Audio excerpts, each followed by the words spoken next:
नमस्कार, maths by DK Sharma YouTube channel पे आप लोगों का स्वागत है। आज हम लोग सेट नंबर 71 करेंगे और जिन लोगों को पीडीएफ चाहिए वो टेलीग्राम चैनल को ज्वाइन कर लीजिएगा। टेलीग्राम चैनल का नाम है मैथ्स बाय डीके शर्मा।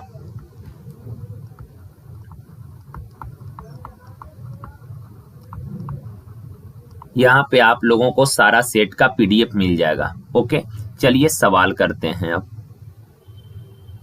देखिए, कहा चीनी के मूल्य में 10% की कमी होने के कारण एक व्यक्ति 270 रुपए में 1 केजी चीनी अधिक खरीद सकता है। तो कहा प्रति केजी चीनी का आरंभिक मूल्य ज्ञात करें। देखिए यार, कहा चीनी का जो प्राइस है ये 10% कम हो गया। 10% का फ्रैक्शन आप सबको पता है, 10% का फ्रैक्शन होता है 1/10। यानी ओरिजिनल प्राइस अगर 10 था तो 1 घटकर नया कीमत कितना हो गया, 9। प्राइस का रेशियो 10:9 है तो क्वांटिटी का रेशियो क्या होगा सर? प्राइस और क्वांटिटी एक दूसरे का इनवर्स होता है। प्राइस का रेशियो 10:9 है तो क्वांटिटी का रेशियो हो जाएगा 9:10। क्लियर है बात? यानी कि पहले खरीदता था 9 केजी चीनी, अब खरीद रहा है 10 केजी चीनी। यानी कि पहले से कितना ज्यादा खरीद रहा है, 1 यूनिट पर। एक्चुअल में दिया है 1 केजी, 1 यूनिट का वैल्यू 1 केजी। तो बताइए प्रारंभ में कितना चीनी खरीदता था, 9 यूनिट। 1 यूनिट 1 केजी तो 9 यूनिट 9 केजी। वर्तमान में जरूरत तो नहीं है पर निकाल लेते हैं, वर्तमान में कितना चीनी खरीद रहा है, 10 यूनिट। 1 यूनिट 1 केजी तो 10 यूनिट का वैल्यू 10 केजी। अब देखें यार, चीनी का पर केजी रेट इसने निकालने को बोला है कि प्रारंभिक कीमत ज्ञात करें। तो यार टोटल अमाउंट है 270 रुपए। पहले आप 9 केजी चीनी खरीद रहे थे, 270 रुपए में 9 केजी चीनी खरीद रहे थे तो 1 केजी कितना में, तो 270/9 यानी 9 तिया 27 यानी 30 रुपया पर केजी। अब परजेंट में 10 केजी चीनी खरीद रहे हैं तो परजेंट में रेट कितना है, तो 270 रुपए में 10 केजी चीनी तो 1 केजी कितना में, 270/10 यानी 27 रुपया पर केजी। सवाल में प्रारंभिक कीमत बोला यानी कि 30 रुपया पर केजी। देखिए, का आयकर जब रुपया में 6 पैसा था, रुपया में कहने का मतलब हुआ 1 रुपया में आयकर जो है पहले 6 पैसा था। का उसी समय एक आदमी को जितना टैक्स देना पड़ता था अब उससे 124 रुपए अधिक टैक्स देना पड़ता है। का अब आयकर रुपया में 8 पैसा है। देखें यार, कहा कि आयकर जो है टैक्स रुपया में 6 पैसा कहने का मतलब हुआ 1 रुपया यानी कि 100 पैसे पे 100 पैसा पे पहले 6 पैसा टैक्स लगता था। और आपको पता है कि सर 100 के रिस्पेक्ट में ही तो कोई चीज परसेंट होता है, तो पहले 1 रुपया में 6 पैसा यानी 100 पैसा पर 6 पैसा टैक्स देते थे। 100 पैसा पर 6 पैसा टैक्स देते थे यानी कि पहले टैक्स लगता था 6%। अब कहा कि 1 रुपया में 8 पैसा यानी 100 पैसा में 8 पैसा दे रहे हैं यानी कि अब टैक्स लग रहा है कितना, तो 8% टैक्स अब लग रहा है। आप बताएं इन दोनों टैक्स का डिफरेंस है कितने का, 2% का। पर एक्चुअल में डिफरेंस दिया 124 रुपया। 2% 124 रुपया। तो उस आदमी का इनकम पूछा, इनकम यानी 100% का वैल्यू, तो 124/2 गुना 100। 2 से 50 बार में 0, 5 चौक 20, 5 दूना 10, 2 12, 5 1 6 यानी 6200 रुपया। Option number B. मेन समझना था इस लाइन को कि रुपया में 6 पैसा कहने का मतलब हुआ कि 100 पैसा पर 6 पैसा टैक्स दे रहा है। 100 पैसा पे 6 पैसा टैक्स दे रहा है। 100 पर ही कोई चीज परसेंट होता है। अगर 100 पे 6 टैक्स लग रहा है यानी कि टैक्स का जो दर है ये 6% है। अब रुपया में यानी कि 100 पैसा पर 8 पैसा टैक्स लग रहा है यानी कि अब टैक्स का दर है 8%। दोनों टैक्स का डिफरेंस 2%। पर एक्चुअल में डिफरेंस दिया 124 रुपया का। इनकम यानी 100% का वैल्यू पूछा। देखें यार, कहा एन का मान ज्ञात करना है। आगे 2 स्टेटमेंट इसने दे रखा है। कहा यदि एन प्राकृत संख्या का योग 50 150 है, सेकेंड स्टेटमेंट दिया n प्राकृत संख्या का योग, sum of n term, sum of n term यानी n पदों का योग n इंटू n प्लस 1/2 है। तो कहा केवल एक पर्याप्त है, यानी कहने का मतलब ये हुआ कि n का वैल्यू निकालने के लिए, n का वैल्यू निकालने के लिए इन दोनों स्टेटमेंट में से कौन सा कथन सही है। तो देखें, अरे n प्राकृत संख्या का योग आप सभी को पता है n into n plus 1/2, n प्राकृत संख्या का योग होता है इतना, और इसने ये फॉर्मूला लिख भी दिया है, n प्राकृत संख्या का योग होता है इतना, पर एक्चुअल में योग दिया है कितना, 50 रुपया। अब इसको सॉल्व करेंगे तब ना n का कोई ना कोई वैल्यू आएगा, क्या वैल्यू आएगा ये नहीं पूछा, बस n का मान निकालना है। तो यार n का मान निकालने के लिए आपको इस स्टेटमेंट का भी जरूरत है, और इस स्टेटमेंट का जब इक्वेशन बनेगा तभी वेरिएबल का मान निकाल पाइएगा, यानी n का मान निकालने के लिए आपको दोनों स्टेटमेंट का होना जरूरी है। तो यहाँ पे 1 और 2 दोनों पर्याप्त है, दोनों स्टेटमेंट रहेगा तभी n का वैल्यू निकलेगा। अगर एक स्टेटमेंट है, यहाँ से हम आपको n का वैल्यू निकालने को बोले, आप बोलेंगे सर नहीं बता सकते, हम बोले n प्राकृत संख्या का योग 50 है, n का मान, तो भी आप नहीं बता सकते। हाँ, अगर ये दोनों को इक्वेट करिएगा तो एक इक्वेशन बनेगा, तब आपको n का मान पता चलेगा, यानी कि n का वैल्यू निकालने के लिए स्टेटमेंट 1 और 2 दोनों का होना जरूरी है। देखिए, कहा किसी संख्या को 7/6 से गुना करने को कहा गया, जैसा कहा गया वैसा करते चलिए। कोई नंबर है x का, इसको 7/6 से गुना करने को कहा गया, ओके, लेकिन कहा गलती से 7/6 से भाग दे दिया, इस नंबर में 7/6 से भाग दे दिया। कहा परिणाम वास्तविक परिणाम से 39 कम आया। देखें यार, जैसा करने को बोला गया वैसा करते तो रिजल्ट आता इतना, पर आपने उस नंबर में 7/6 से भाग दे दिया, रिजल्ट आ गया इतना। और इन दोनों का जो अंतर है, ये अंतर है कितने का, 39 का। अब ये है 7x/6, बट्टा वाला 6 ऊपर चला जाएगा, यानी कि 6x/7, 6 और 7 का एलसीएम 42, 6 सते 49, 7 छक 6 छक 36, 49 में से 36 घटेगा 13x बराबर है 39, 13 तिया 39, तो x बराबर 3 दूना 6, 3 चौक 12, 126, ऑप्शन नंबर बी। देखिए, कहा एक व्यक्ति 8600 रुपए को 5 पुत्र 4 पुत्री तथा 2 भतीजों में बांटता है। टोटल 8600 रुपए अमाउंट है, जिनको अपने 5 पुत्र 4 पुत्री और 2 भतीजों के बीच में बांट दिया। कहा यदि प्रत्येक पुत्री को भतीजे से 4 गुना अधिक धन प्राप्त होता है तथा प्रत्येक पुत्र को भतीजे से 5 गुना अधिक धन प्राप्त होता है। देखें यार, पुत्री, भतीजा और बेटे के एज में रिलेशन दिया, ये है सन, ये डाउटर और ये नेफ्यू यानी कि भतीजा, भी फॉर भतीजा कर देते हैं, सही रहेगा समझने में। कहा एक पुत्री को भतीजे से 4 गुना, एक प्रत्येक कहने का मतलब ये एक का रिलेशन दिया, प्रत्येक यानी एक का रिलेशन दिया कि प्रत्येक पुत्री को भतीजे से 4 गुना, भतीजा का हिस्सा 1 है तो पुत्री का 4 गुना 4। आगे बोला सेकेंड स्टेटमेंट की प्रत्येक पुत्र को भतीजे से 5 गुना, भतीजा का 1 है तो पुत्र को 5 गुना, यानी कितना मिला है 5। तो ये 1 का रेशियो दिया है, हमको सभी का रेशियो निकालना है। तो देखें यार, एक चीज आप बताएं, एक उसके पुत्र है कैठो, 5 पुत्र हैं, ओके, डाउटर कितनी है 3 ठो, और भतीजा कैठो है 2 ठो। यार एक पुत्र का हिस्सा है 5 रुपया, तो 5 पुत्र का हिस्सा कितना, 5 25। एक पुत्री का हिस्सा 4 रुपया, तो 4 पुत्री का हिस्सा 4 चौक 16। एक भतीजे का 1 रुपया, तो 2 भतीजे का 2 एकम 2 रुपया। इन सबों को मिलाकर टोटल हिस्सा, इन सब को मिलाकर टोटल कितना, तो 25 और 36, 41 और 2 43, टोटल हिस्सा है 43 यूनिट, पर एक्चुअल में दिया है 8600। तो 1 यूनिट का वैल्यू कितना, 200। 1 यूनिट 200, तो प्रत्येक पुत्री को कितना मिला, प्रत्येक डाउटर का हिस्सा है 4 यूनिट, 1 यूनिट बराबर 200, तो 4 यूनिट बराबर 4 दूना 800, ऑप्शन नंबर बी। देखिए कहा 5 से 85 तक संख्याओं में जो संख्या 5 से पूर्णतः विभाजित होती है अवरोही क्रम में क्रमबद्ध कीजिए। और नीचे से ग्यारहवें स्थान पर, नीचे से कहने का मतलब हुआ 5, 10 इस तरह से लिखते जाइएगा। तो नीचे से 11वें स्थान पर कौन सा नंबर होगा?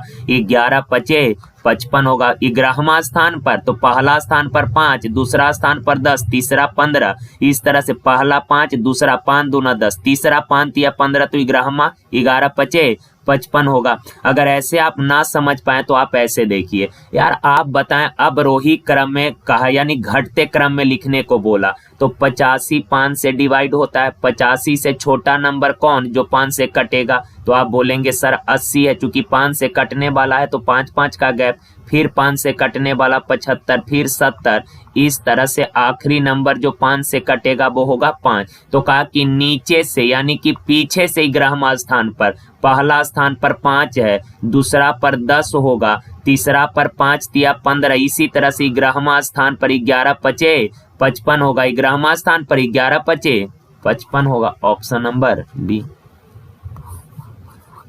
देखिए सवाल में कहा यार एक रेलगाड़ी किसी स्टेशन से कुछ निश्चित संख्या की सवारी को लेकर रवाना हुई। मान लेते हैं एक्स पैसेंजर को लेकर रवाना हो गई रेलगाड़ी। ओके, टोटल एक्स पैसेंजर हैं रेलगाड़ी में। अब कहा पहले हॉल्ट पर आधा सवारी उतर गया। देखें यार, आधा कहने का मतलब हुआ 1/2, यानी कि टोटल 2 पैसेंजर थे जिनमें से एक उतर गया, 2 में से एक उतर गया तो रिमेनिंग बच गया कितना? 2 में से एक उतर गया तो शेष बच गया है 1/2। इतने पैसेंजर शेष बचे हैं और कहा 135 सवारी जो है बाहर से चढ़ गया। जनरली देखते हैं ट्रेन में कुछ लोग हैं, सपोज स्टेशन पे आधा उतर गया तो आधा अभी बोगी में बैठा हुआ है। कहा कि बाहर से 135 पैसेंजर चढ़ गए, यानी कि फर्स्ट स्टेशन पर, पहले स्टेशन पर इतने पैसेंजर रेलगाड़ी में हो गए। अब आगे यहाँ दिख नहीं रहा, फिर उधर करना पड़ेगा। 1 मिनट आप लोग देख लीजिएगा, पीडीएफ तो डाउनलोड होगा ही। आगे सवाल में कहा कि दूसरे स्टेशन पर 1/3 भाग पैसेंजर उतर गया। 1/3 कहने का मतलब टोटल पैसेंजर है 3, उसमें से एक उतर गया तो शेष बच गया है कितना? 2/3। और कहा बाहर से 110 पैसेंजर चढ़ गया। तो अब दूसरे स्टेशन पर ट्रेन में इतने पैसेंजर हो गए। कहा इतने पैसेंजर को लेकर रेलगाड़ी चली और जब तीसरे स्टेशन पर पहुंची तो पता चला कि रेलगाड़ी से जो है 350 पैसेंजर आए हैं। तो ये हो गया अपने पास एक इक्वेशन। क्लियर है ना बात यार? एक बार फिर से समझ लीजिए, टोटल एक्स पैसेंजर थे रेलगाड़ी में पहले स्टेशन पर। का एक्स पैसेंजर को लेकर चली, आधा उतर गए, का आधा पहले हॉल्ट पर उतर गए तो शेष आधा बच गया। 135 पैसेंजर चढ़ गया तो प्लस 135। अब पहले स्टेशन से इतने आदमियों को लेकर रेलगाड़ी चली और जैसे ही दूसरे स्टेशन पर पहुंची पता चला 1/3 यानी 1/3 कहने का मतलब 3 में से एक पैसेंजर उतर गए तो शेष बच गया 2/3 पैसेंजर।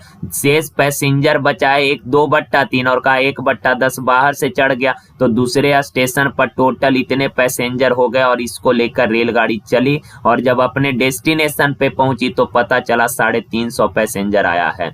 अब देखें, करना कुछ नहीं है यार, 2/3 से दोनों में ना बारी बारी 2/3 से इसमें गुना करिएगा, 2 से 2 कैंसिल हो जाएगा, 1/3 बचेगा।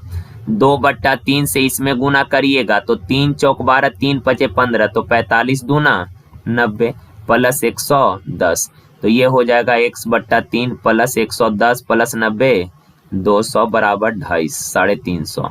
x/3 200 उधर जाके घटेगा 150, तो x बराबर 15 तिया 45 450 आंसर। अच्छा सवाल था। देखिए यह है 0.27/p² बराबर दिया है 27। ओके, तो यार एक चीज आप देखें, ये क्रॉस मल्टीप्लाई करिएगा तो पहले तो इसी को सॉल्व कर लीजिए। ऊपर से अगर डेसिमल हटा दीजिएगा तो नीचे आ जाएगा क्या? 27/p² गुना 100 बराबर में कितना? 27। ओके ना, यही चीज आएगा। अब यार 27 से 27 कैंसिल हो जाएगा। ओके ना, तो आ जाएगा पी स्क्वायर गुना 100 बराबर 1। तो पी स्क्वायर बराबर 1/100। तो पी बराबर कितना, बाएं साइड का स्क्वायर हटाइएगा, दाएं साइड वर्गमूल, 1 का वर्गमूल 1, 100 का वर्गमूल 10, 1/10 यानी कि 0.1, 0.1 ऑप्शन नंबर डी।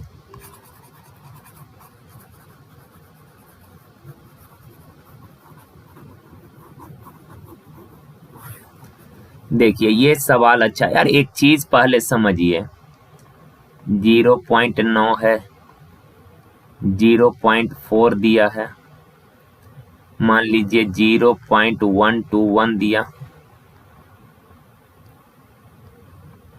0.016 दिया है, ओके ना। अब इन सब का सपोज ऐसे कुछ भी नंबर है, वर्गमूल निकालना है। तो देखिए जैसे अगर डेसिमल के बाद अंकों की संख्या इवन टर्म में है, डेसिमल के बाद अंकों की संख्या इवन टर्म कहने के बाद डेसिमल के बाद अंकों की संख्या यदि 2 है, 4 है, 6 है, 8 है, इवन टर्म में है, तब तो आप उसका बड़े आसानी से वर्गमूल निकाल सकते हैं। लेकिन अगर ऑड टर्म में है तो फिर थोड़ा सा मुश्किल हो जाता है। जैसे अगर हम आपको बोले कि इसका वर्गमूल निकालिए, 0.09 का वर्गमूल निकालिए, तो हर लोग निकाल लीजिएगा। देखें अगर इसका वर्गमूल निकालना है तो डेसिमल को अभी ना देखें, ओनली न्यूमेरिकल को देखिए। तो 9 है, 9 का वर्गमूल कितना, 3 होगा। अब यार रूट के अंदर डेसिमल के बाद 2 अंक है, रूट के अंदर डेसिमल के बाद 2 अंक है, तो रूट के बाहर डेसिमल के बाद हो जाएगा 1 अंक, ओके। जैसे मान लीजिए 0.0016 है, अब इसका वर्गमूल निकालना है तो डेसिमल को ना देखें, ओनली न्यूमेरिकल को देखिए। 16 का वर्गमूल क्या हो जाएगा, 4, 16 का वर्गमूल 4। अब यार रूट के अंदर डेसिमल के बाद 4 अंक है, रूट के अंदर डेसिमल के बाद 4 अंक, तो रूट के बाहर डेसिमल के बाद 2 अंक होगा। रूट के अंदर डेसिमल के बाद 4 अंक, तो रूट के बाहर डेसिमल के बाद 2 अंक हो जाएगा, ओके ना। तो अगर डेसिमल के बाद अंकों की संख्या इवन फॉर्म में है तब तो आप निकाल लेंगे। जैसे मान लीजिए दिया हुआ है √0.00000256, इसका वर्गमूल निकालना है। तो अभी डेसिमल को ना देखें, ओनली न्यूमेरिकल को देखिए। तो 256 का वर्गमूल क्या हो जाएगा, 16 हो जाएगा। अब डेसिमल बैठाना है तो देखिए रूट के अंदर डेसिमल के बाद, रूट के अंदर डेसिमल के बाद 8 डिजिट है, रूट के अंदर डेसिमल के बाद 8 डिजिट, तो रूट के बाहर डेसिमल के बाद 8 का आधा 4 डिजिट होगा, यानी कि 4 अंकों से पहले डेसिमल।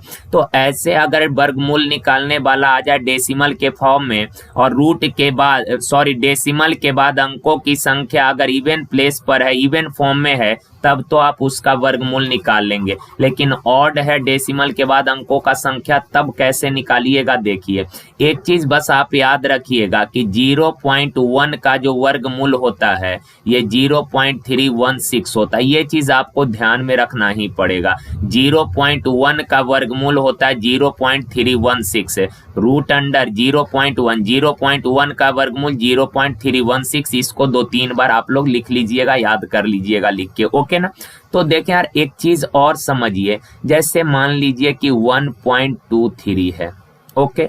अगर इसमें आप 0.1 से गुना करिएगा ना, 0.1 से गुना करिएगा, 0.1 से गुना करिएगा, अगर 0.1 से इसमें गुना करेंगे तो डेसिमल जो है 1 अंक के बाद शिफ्ट हो जाएगा, यानी कि 12.3 गुना 0.1 हो जाएगा, ओके। तो इस चीज को आप जैसे मान लीजिए 57.432 है, अगर इसमें 0.1 से गुना करिएगा तो डेसिमल जो है 1 अंकों के बाद शिफ्ट हो जाएगा, यानी कि 574.32 हो जाएगा, ओके। जैसे मान लीजिए 0.9 है, इसमें 0.1 से गुना करिएगा तो डेसिमल 1 अंकों के बाद शिफ्ट हो जाएगा, यानी कि 9.00। तो 9 के बाद अगर 00 है, पॉइंट के बाद 00 है, तो डेसिमल का तो कोई इंपॉर्टेंस है नहीं, यानी ये सिंपल हो जाएगा 9 गुना 0.1। जैसे 0.4 में 0.1 से गुना करिएगा, डेसिमल 1 अंकों के बाद शिफ्ट हो जाएगा, यानी 4 के बाद डेसिमल आएगा तो कोई इंपॉर्टेंस है नहीं, यानी 4 गुना 0.1 हो जाएगा। मान लीजिए 0.16 है, 0.016 है, इसमें 0.1 से गुना करिएगा तो डेसिमल एक अंकों के बाद शिफ्ट हो जाएगा यानी कि 0.16 हो जाएगा। तो ये बेसिक सा बात है, आप लोगों को ये चीजें पता होगा। ओके, चलिए देखें अब सवाल करते हैं। देखें यार, ऐसे नंबर का वर्गमूल निकालने के लिए बस एक चीज आप ध्यान रखिएगा कि 0.1 का वर्गमूल होगा 0.316, 0.316। तो देखें अगर इसमें 0.1 से गुना कर दीजिएगा, 0.1 से गुना करिएगा तो डेसिमल के एक अंकों के बाद शिफ्ट हो जाएगा, यानी हो जाएगा कितना 9। अब 0.1 का वर्गमूल होता है 0.316 और 9 का वर्गमूल कितना 3, तो 3 छक 18, 3 1 4, 3 तिया 9, यानी 0.948 हो जाएगा। अब अगर इसको सॉल्व करेंगे तो 0.1 से गुना करिएगा तो डेसिमल एक अंकों के बाद शिफ्ट हो जाएगा, यानी कि 4 के बाद डेसिमल का कोई महत्व है नहीं, यानी 4 हो जाएगा। 0.1 का वर्गमूल 0.316, 4 का वर्गमूल कितना 2, तो 2 छक 12, 2 1 3, 2 तिया 6, 0.632। अब अगर इसका वर्गमूल निकालना है तो 0.1 से गुना करिएगा, 0.1 से गुना करिएगा तो डेसिमल एक अंकों के बाद शिफ्ट हो जाएगा, यानी हो जाएगा 1.21। अब यार 0.1 का वर्गमूल होता है कितना 0.316 गुना 1.21, 121 का वर्गमूल 11, डेसिमल के बाद 2 डिजिट, तो रूट के बाद डेसिमल के बाद 1 डिजिट हो जाएगा, तो 11 छक 66, हाथ में रहा 6, 11 और 6 17, हाथ में रहा 11 तिया 33, 1 34, डेसिमल अब बैठा दीजिए 1 2 3, 1 4 अंकों से पहले, 1 2 3 4 अंक से पहले, यानी कि 0.3476, 0.3476 ऑप्शन नंबर बी। कर लेंगे ये, नेक्स्ट आप लोग खुद से कर लीजिएगा। आगे देखें, का 4 अलग अलग सड़क क्रॉसिंग पर ट्रैफिक लाइट क्रमशः प्रत्येक 15 सेकंड, 18 सेकंड और 27 सेकंड और 30 सेकंड पर बदलती है। का 15, 18, 27 और 30 सेकंड के अंतराल पर बदलती है। तो यार इन चारों का एलसीएम क्या होगा? देखिए इन सबों का एलसीएम 15, 18, 27 और 30 का एलसीएम कितना हो जाएगा 270। समय सेकंड में दिया 270 सेकंड। यार देखें इन सभी समय का जो एलसीएम आएगा ये दर्शाएगा कि ये चारों घंटी जो है, ये चारों लाइट जो है हर 270 सेकंड के बाद इकट्ठे एक साथ बजेगी या फिर जलेगी। ये चारों लाइट हर 270 सेकंड के बाद एक साथ जलेगी। तो यार 270 का या 270 को अगर मिनट में आप चेंज करेंगे तो 60 से डिवाइड करिएगा, 60 से भाग दीजिएगा तो 0 से 0 कैंसिल हो जाएगा। अब 6 चौक 24 यानी 4 सही 3/6 हो जाएगा। ओके यार देख लेना यार 270 में 60 से डिवाइड करिए, 0 3 दूना 3 नमा 27 यानी कि 4.5, 4.5 अर्थात 4 सही 1/2 मिनट हो जाएगा। अब मिनट को अरेंज करिएगा तो ये कितना होगा 4 मिनट और 30 सेकंड, यानी हर 4 मिनट 30 सेकंड के बाद ये चारों घंटी एक साथ या ये चारों लाइट जो है एक साथ जलेगी। कहा कि यदि वे सभी 6:10 पर एक साथ जली थी तो एक साथ कितने बजे जलेंगी? तो देखें यार 6:10 पर एक साथ जली थी, पुनः 4 मिनट 30 सेकंड के बाद एक साथ जलेगी तो कितने बजे दोबारा एक साथ जलेगी? तो 6:14 और 30 सेकंड के बाद या 6:14 30 सेकंड पर एक साथ बजेगी या जलेगी, जो भी है बजने वाला हो, घंटी हो या बत्ती हो, बात एक ही है। क्लियर है बा? करना कुछ नहीं है। का सभी घंटी को या सभी लाइट को जलने में जो टाइम लगता है, जलने में लगे समय का जो एलसीएम आएगा वो एलसीएम दर्शाएगा कि सभी बत्तियां जो है या सभी लाइट जो है हर 270 सेकंड के बाद एक साथ जलेगी। तो 270 सेकंड को मिनट में लाए, 60 से भागा दिए तो आ गया 4 मिनट 30 सेकंड, यानी कि ये चारों घंटी जो है, ये चारों बत्ती जो है हर 4 मिनट 30 सेकंड के बाद एक साथ जलेगी। का पहली बार 6:10 पर एक साथ जली थी तो दोबारा कितने बजे जलेगी? 4 मिनट 30 सेकंड बाद, यानी 6:14 30 सेकंड पर दोबारा एक साथ जलेगी। क्लियर है? चलिए आगे। देखिए कहा कॉस्मेटिक की एक दुकान में कॉस्मेटिक और सामग्री के विभिन्न ब्रांड हैं। का दुकान की 50% बिक्री बालों की सामग्री से होती है। बालों की सामग्री कहने का मतलब हुआ जैसे तेल हो गया, शैम्पू हो गया, इन तरह के सामानों को बेचकर जो दुकानदार है वो 50% बिक्री करता है। का 40% बिक्री जो है ये व्यक्तिगत स्वच्छता उत्पाद से होती है और हर तिमाही में दुकान की बिक्री 15 लाख रुपया है। तो व्यक्तिगत स्वच्छता उत्पाद से होने वाली दुकान की प्रति माह औसत बिक्री कितनी है? देखें यार, व्यक्तिगत स्वच्छता उत्पाद से हर महीने होने वाला औसत बिक्री, तो व्यक्तिगत स्वच्छता उत्पाद से हर महीने कितने का बिक्री करता है? 40% का। तो यार हर महीने का निकालना है, पर यह दिया है कि हर 3 माह में दुकान का बिक्री है 15 लाख, हर 3 माह में। तो हर 3 माह में अगर 15 लाख का बिक्री करता है तो पर मंथ कितने का बिक्री करता होगा? 3 महीना में 15 लाख, तो एक महीना में कितना? 3 से डिवाइड कर दीजिएगा तो ये आ जाएगा 5 लाख रुपया। हर महीने 5 लाख रुपए का बिक्री करता है। तो कहा कि व्यक्तिगत स्वच्छता उत्पाद से होने वाले दुकान का प्रतिमाह औसत बिक्री, तो व्यक्तिगत स्वच्छता उत्पाद से प्रतिमाह कितने % का बिक्री होता है? 40%। तो 5 लाख का 40% कितना? 2 जीरो से 2 जीरो, 5 चौक 20, 20 पर 3 जीरो, 3 1 4 हो गया 20,000।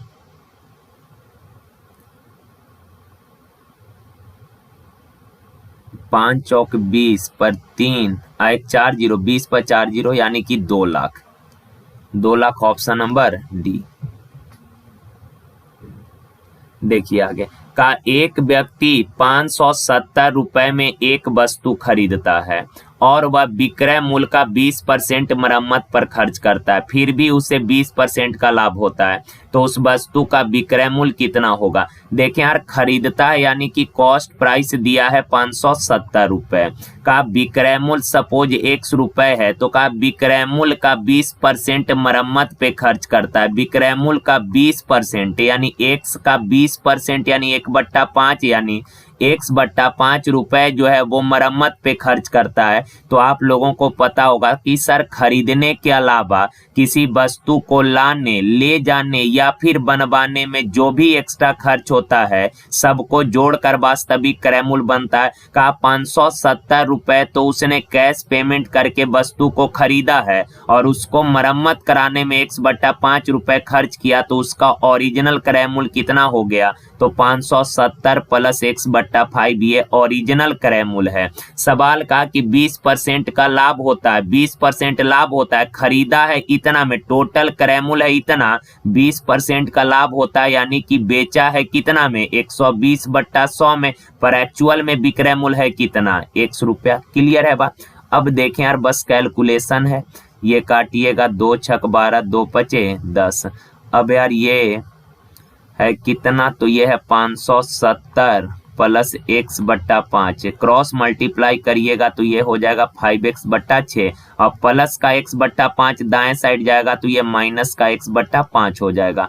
तो एलसीएम लीजिएगा 30, 6 पचे 5 पचे 25, 5 छक तो 6, 25 में से 6 गया कितना? 19, x/30 बाएं साइड है 570, 19 तिया 57 जीरो, तो x बराबर 3 तिया 900, ऑप्शन नंबर ए।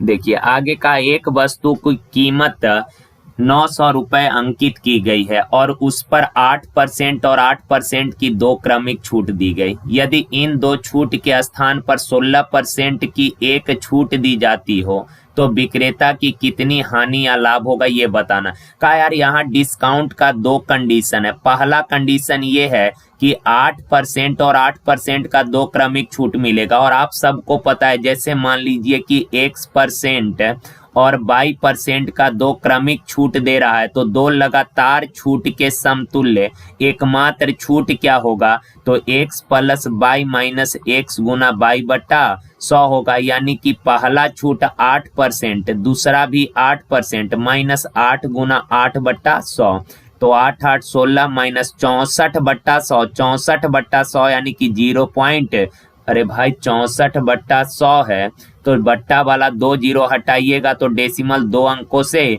पहले शिफ्ट हो जाएगा। अब 16 में से 0.64 घटाइएगा तो कितना आ जाएगा 15.36, यानी कि 8% और 8% के दो लगातार छूट के समतुल्य एकमात्र छूट है कितना, तो 15.36%, 15.36%।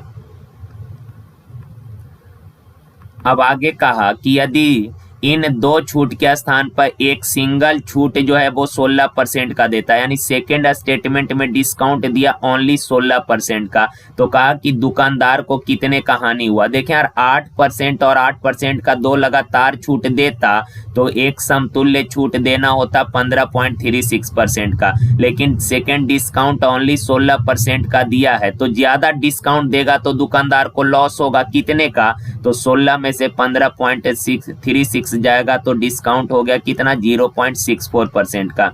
इतना परसेंट का डिस्काउंट है का कितने रुपए का, तो 900 रुपए का 0.64% हटाएंगे बट्टा में 100, 2 जीरो से 2 जीरो, 9 चौक 36 हाथ में रहती, 9 छक 54 3 57 डेसिमल 2 अंकों से पहले, यानी 5.76 रुपया।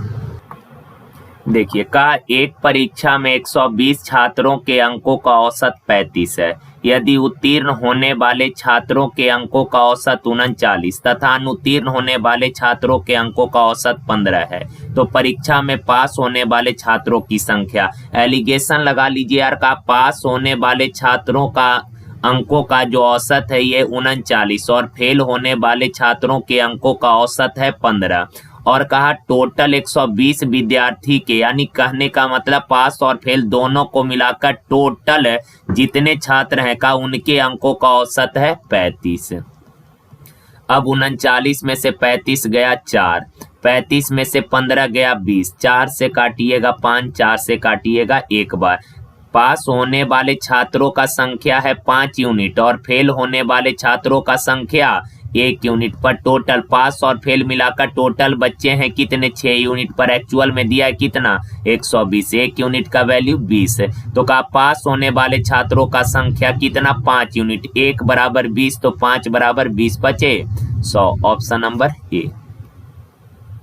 देखिए का एक व्यक्ति 6 किलोमीटर पर आवर की गति से 1/4 घंटे तक चलता है, उसके बाद 1/2/3 घंटे में 10 किलोमीटर चलता है, पूरी यात्रा के लिए उसकी औसत चाल ज्ञात करें। देखें यार एवरेज स्पीड आपको पता है कि सर एवरेज स्पीड होता है total distance upon total time, तो पहले 6 के चाल से 1/4 घंटे में वो कितना डिस्टेंस ट्रेवल किया ये बताइए, तो डिस्टेंस होता है चाल गुना समय है 1/4 यानी कि 5/4, 2 दूना 4, 2 तिया 6, 15/2 यानी 7.5 किलोमीटर।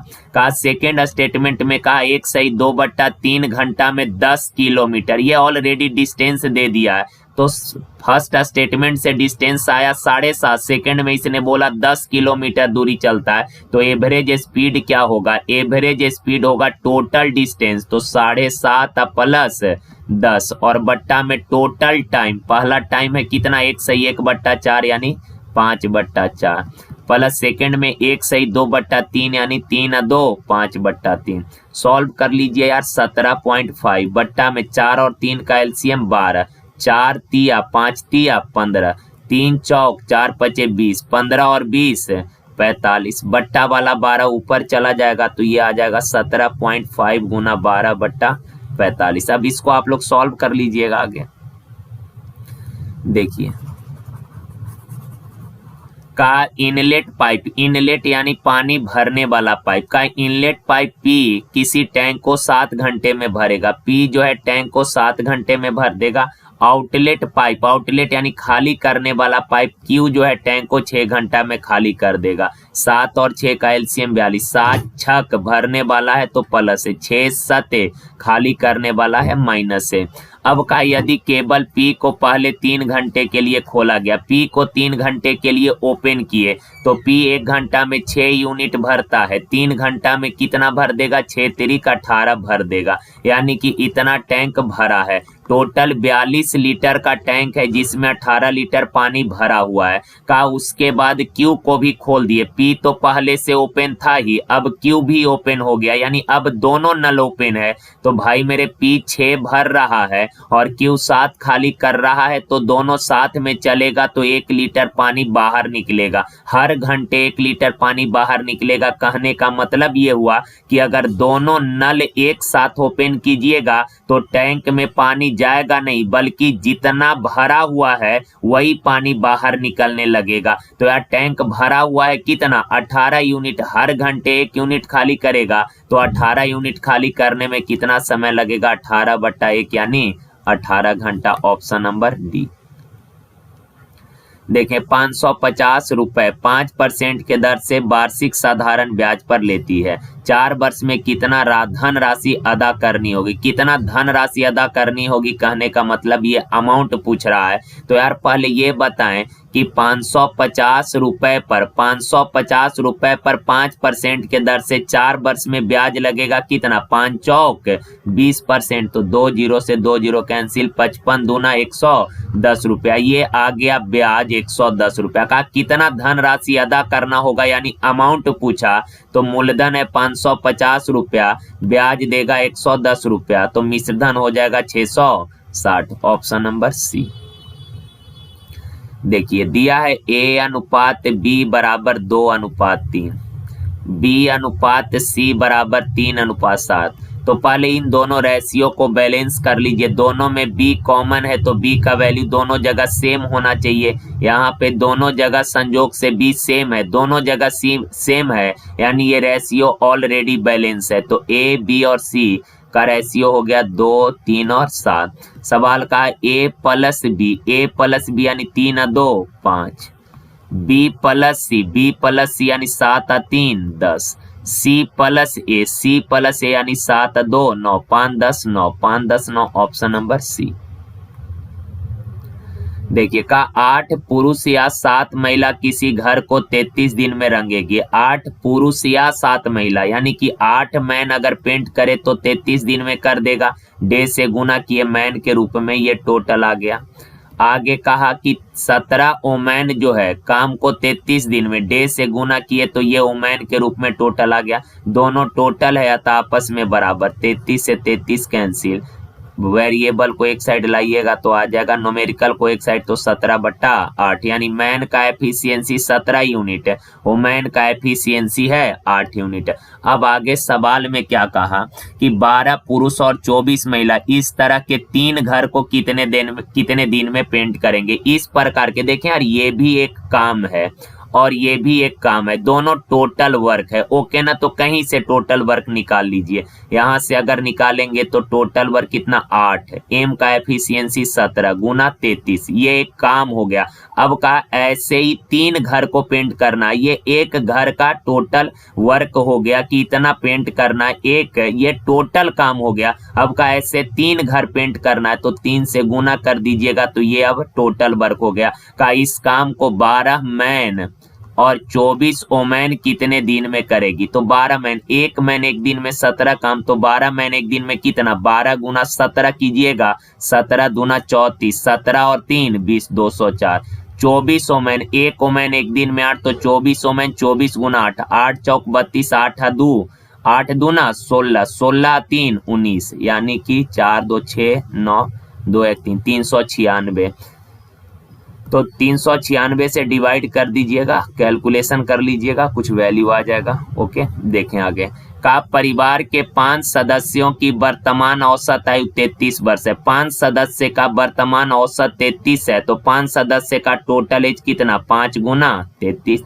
ये वर्तमान में 5 सदस्य का टोटल एज हो गया। का सबसे छोटा सदस्य 9 वर्ष का है, तो सबसे छोटे सदस्य के पैदा होने से पहले परिवार की औसत आयु सुनिए ना। कहा कि टोटल 5 सदस्यों का औसत एज 33 है, तो 5 सदस्यों का टोटल एज कितना हो जाएगा 5 गुना 33 का। इन पांचों में से जो सबसे छोटा है वो 9 साल का है, तो उसके जन्म के समय सभी सदस्य का औसत एज कितना है यार। उसके जन्म के समय यानी कि कहने का मतलब हुआ 9 साल पहले सभी सदस्यों का औसत आयु कितना। तो यार देखें सभी सदस्य का 9 साल पहले, तो पांचों का ना 9-9 साल घटाइएगा, पांचों का 9-9 साल घटाइएगा यानी 9 पचे 45 घटाइएगा तो ये आ जाएगा 4 सदस्य का 9 साल पहले। चूंकि 9 साल पहले उसका जन्म हुआ था तो जन्म के समय तो फैमिली में 4 मेंबर ही रहे होंगे, तो 9 साल पहले ये 4 सदस्यों का टोटल एज इतना था। 9 साल पहले तो वो पैदा नहीं हुआ था, तो 9 साल पहले 4 सदस्य का टोटल एज इतना, तो औसत एज कितना 4 से डिवाइड करिएगा तो ये आ जाएगा एवरेज एज। ओके, तो 5 तिया 15 1 16, 165 में से 45 जाएगा 120/4 तिया 32।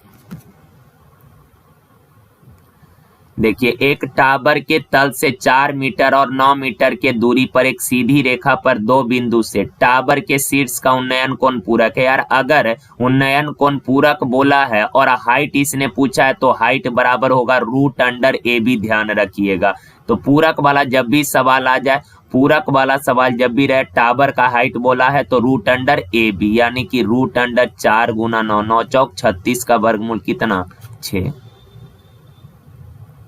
देखिए का एक बस टर्मिनल से प्रत्येक 10 मिनट के अंतराल पर 20 किलोमीटर पर आवर की चाल से बस छूटती है। जैसे यार यहाँ पे एक बस टर्मिनल है, ये बस टर्मिनल है का यहाँ से हर 20 मिनट के अंतराल पर, हर 10 मिनट के अंतराल पर एक बस छूटती है। जैसे एक बस यहाँ से चली 20 के चाल से, हर बस का चाल 20 है, 20 के चाल से एक बस चली और फिलहाल यहाँ पे आ गई।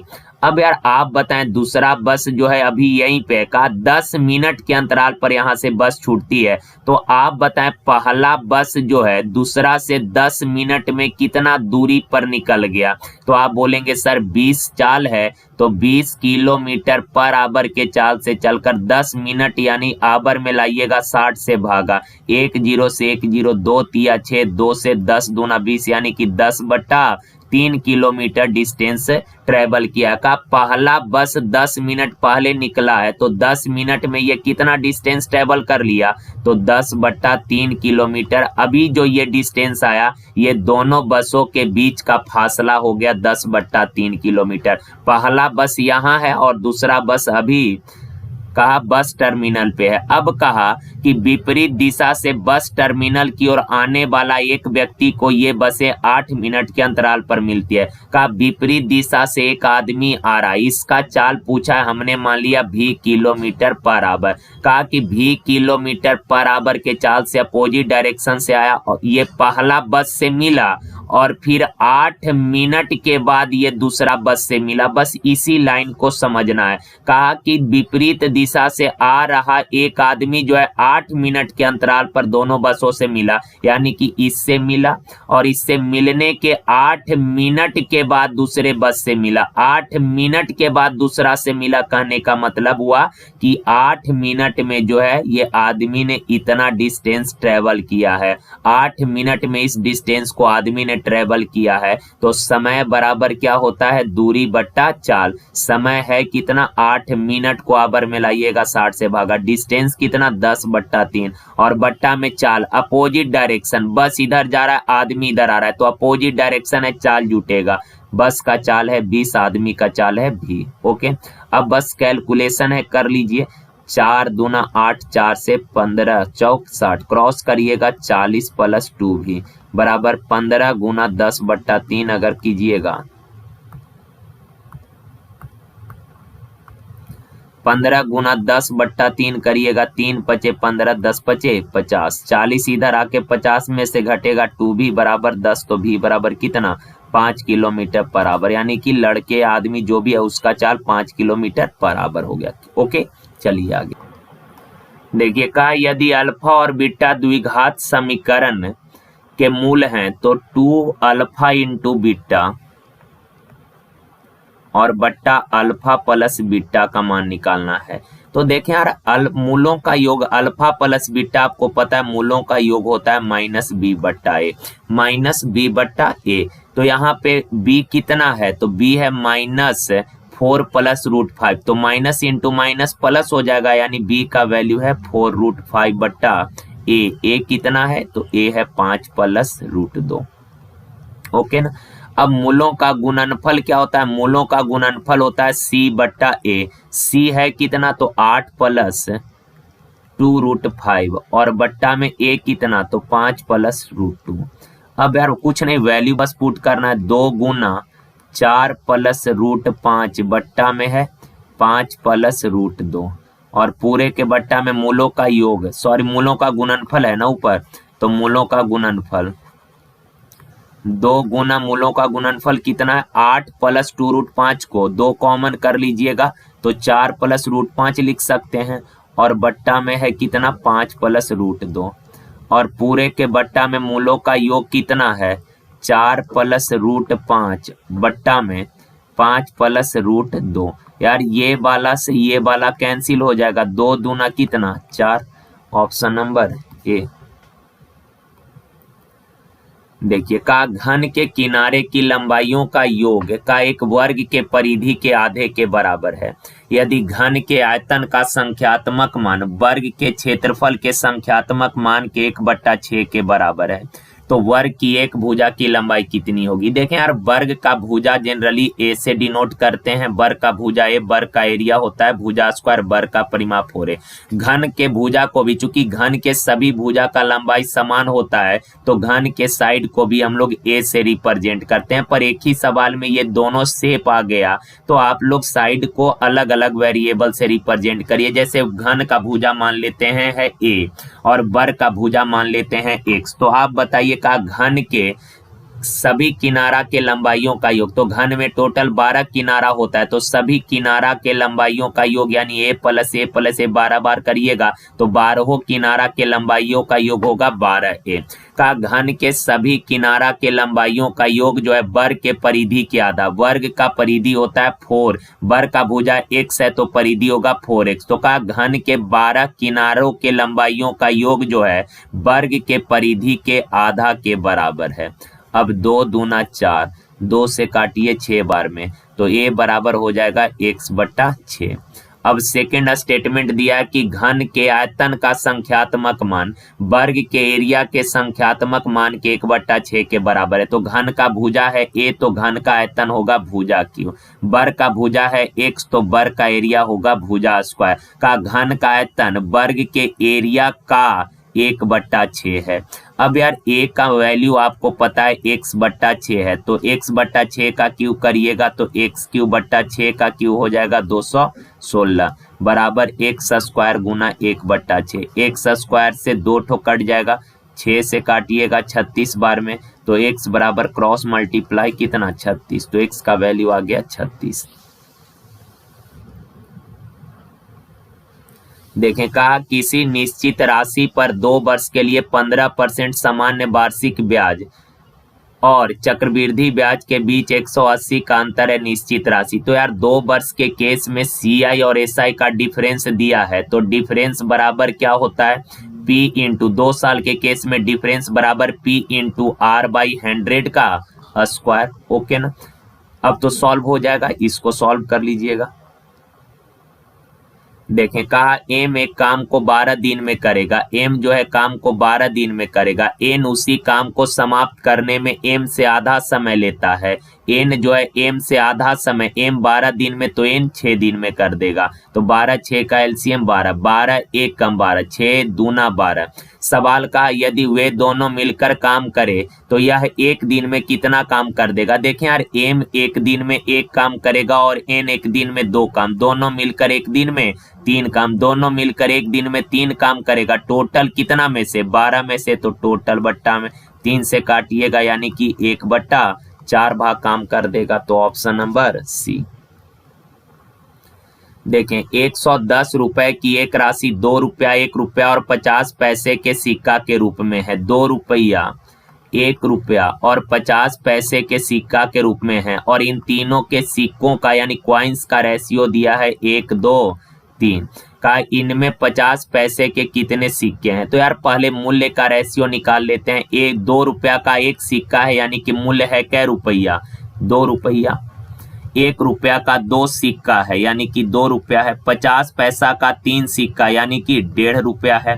तो यार 2 2 4 और 1 5.5 रुपया। टोटल मूल्य है 5.5 पर एक्चुअल में दिया है कितना 110। तो 1 का वैल्यू कितना हो जाएगा 110 बट्टा 5.5। डेसिमल हटाइएगा तो ऊपर 2 जीरो चिपक जाएगा। ओके, 0 से 0 काटिए। 55 दूना 110। तो 20 बार में 1 का वैल्यू 20 है। तो 50 पैसा का कितना कॉइन्स है 3, 1 बराबर 20। तो 3 बराबर 20 दिया 60। Option number C. देखें यार ये कॉट पाई बट्टा 2 नहीं है, कॉट पाई बट्टा 20 है। तो पाई का वैल्यू होता है 180। 180 बट्टा 20 कितना 9 होगा। तो कॉट पाई बट्टा 20 का वैल्यू है 9 डिग्री। 3 पाई बट्टा 20 तो 9 तिया 27 डिग्री। 5 पाई बट्टा 20 यानी 9 पचे 45 डिग्री। 7 पाई बट्टा 20 यानी 9 सते 63 डिग्री। 9 पाई बट्टा 20 9 नमा 81 डिग्री। तो एक चीज आपको पता है कि सर कॉट कॉट अगर गुना में है एंगल का योग 90 तो मान होगा 1। तो 90 और 81 9 और 81 90 तो मान होगा 1।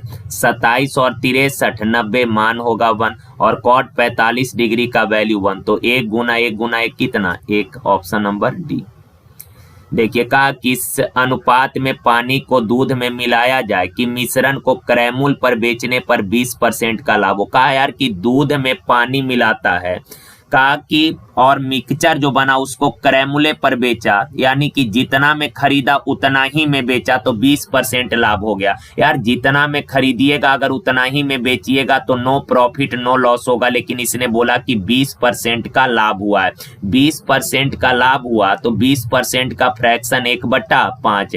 कहने का मतलब मिल्क का मात्रा है 5 यूनिट, मिल्क है 5 यूनिट, उसमें पानी मिलाया है 1 यूनिट। अगर क्रय मूल्य पर बेचे हैं तो नो प्रॉफिट नो लॉस होगा, लेकिन बोला कि 20% लाभ हो गया। इसका मतलब जो लाभ हुआ वो पानी मिलाने के कारण हुआ, यानी जितना पानी मिलाए हैं उतना ही का लाभ होगा। 20% का फ्रैक्शन 1/5 यानी मिल्क है 5, उसमें 1 पानी मिलाया। तो कहा कि किस अनुपात में पानी को दूध में मिलाएगा, तो 1 पानी मिलाएगा। दूध कितना में 5 में, तो 1:5।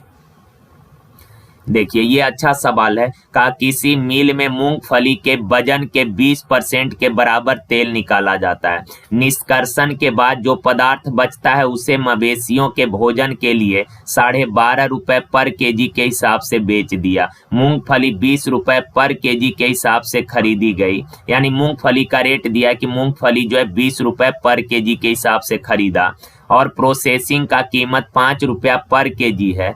का तेल को किस मूल्य पर बेचा जाए, ताकि तेल को किस मूल्य पर बेचा जाए, तेल का विक्रय मूल्य बोला कि तेल को किस मूल्य पर बेचा जाए ताकि कुल कीमत पर 20% लाभ हो। का कुल कीमत मूंगफली का कीमत और प्रोसेसिंग का कीमत है, ये ऐसे इसका कोई जरूरत नहीं है, ऐसे भी आप समझ जाएंगे। देखें यार मूंगफली के वजन के 20% के बराबर तेल निकाला गया, 20% तेल निकाला गया वजन के बराबर 20%, तो 20% का फ्रैक्शन 1/5। कहने का मतलब मूंगफली का वजन है 5 केजी, का वजन का 20% तेल निकाला गया, का वाला नीचे, यानी मूंगफली का वजन है 5 केजी तो उसमें से तेल निकाले हैं 1 केजी, तेल निकला है 1 केजी। और का बाकी मटेरियल जो है वो मवेशियों के खाने वाला है। तो यार बताइए बाकी मटेरियल कितना निकाला है, मवेशियों का भोजन के लिए कितना मटेरियल निकल गया। 5 केजी मूंगफली है जिसमें से 1 केजी तेल निकला, तो बाकी का 4 केजी जो होगा ये मवेशियों के भोजन के लिए मटेरियल निकला होगा। अब कहा कि मवेशियों के भोजन के लिए 12.5 रुपए पर केजी के हिसाब से उस पदार्थ को बेच दिया, यानी 1 केजी 12.5 रुपया में बेचा तो 4 केजी कितना में 12.5 दूना 50 हो गया, 12.5 चौक 50 रुपया में इस भोजन को, यानी कि 4 केजी मटेरियल को उसने बेच दिया। आगे का मूंगफली 20 रुपए पर केजी के हिसाब से खरीदा गया, यानी कि 1 केजी मूंगफली का कीमत है 20 रुपया और 5 रुपया प्रोसेसिंग का चार्ज है, यानी कि 1 केजी मूंगफली का कॉस्ट प्राइस हो गया 25 रुपया। 1 केजी मूंगफली का कॉस्ट है 25 रुपया, तो 5 केजी मूंगफली का टोटल कॉस्ट कितना, टोटल सीपी कितना, टोटल टोटल सीपी 25 बचे, 25 से 125 रुपया, टोटल कॉस्ट प्राइस है 125 रुपया। अब आगे कहा कि 20% लाभ कमाना चाहता है तो खरीदा 125 में, टोटल क्रय मूल्य है 125 रुपया, 20% लाभ कमाएगा, टोटल क्रय मूल्य कितना 125 रुपया। 20% लाभ कमाने के लिए 120/100 में बेचना होगा तो 25 चौक 100, 25 बचे 25 से 4 तिया 12 यानी 30 बचे 150, टोटल विक्रय मूल्य 150 रुपया कमाना, टोटल सामान बेचकर 150 कमाना चाहता है, जिसमें 50 रुपया का तो ये खल्ली उल्ली बेच दिया, शेष बच गया कितना 150 में से 50 गया तो 100 रुपया, यानी कि तेल बेचकर 100 रुपया कमाएगा। ओके ना, option number D. Thank you यार, धन्यवाद।